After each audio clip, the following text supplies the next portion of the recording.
Here on CGR Comics, I have the review of Thundercats #2 from the Star branch of Marvel Comics, published in February 1986.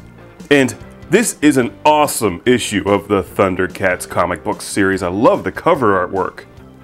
Action-packed is what that screams. And it is. This is a really kick-ass Thundercats issue. Tears of Sunrise. So the first thing that happens is the Thundercats nearly run over Rober Bill and these annoying bear creatures who are friends to the Thundercats and help them collect burble fruit. You guys need to order some pizza. We get a beautiful shot of the cat's lair, and I like the artwork in the early Thundercats comics. I think it definitely represents the Thundercats and looks a lot like the art in the TV show. Now, the entire plot in this comic book revolves around what Lion-O does here, and even though you think he's the muscular hero of the Thundercats, he's still just a kid. So he eats fruit without knowing what it is. Right next to a Nestle Quick ad featuring the GoBots. Should have had some Nestle Quick, Lion-O. Dumbass, inexperienced Lion-O. You should always know what it is that you're eating.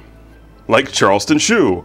Now at Castle Plundar, here's the evil mutants, like Jackalman and Slithe, who are kicking their workers off the edge of cliffs, who happen to see the Thundercats warning symbol after Lion-O gets sick from eating the berries because he didn't think to check and see if they were poisonous. The challenge of the GoBots. They're awesome. You can check your local TV listings to see if that's still on. Probably not. This is the part where Lion-O is taken back to the cat's lair, where he may or may not die after eating those poisonous berries that are named after this comic book, The Tears of Sunrise, because he may die before sunrise.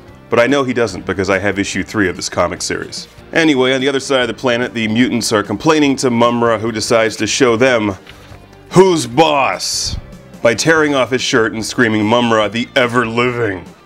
And then they do the smartest thing of all. They kidnap Snarf.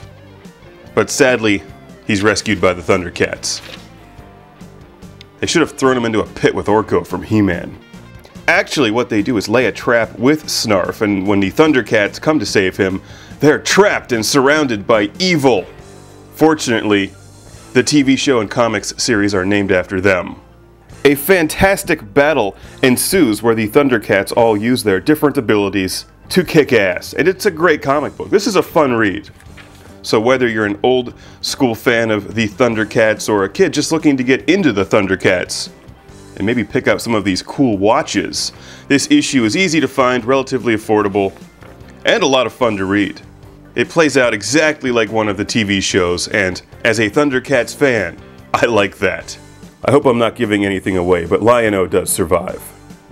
As you might imagine, you don't kill off your hero in the second issue of the comic book.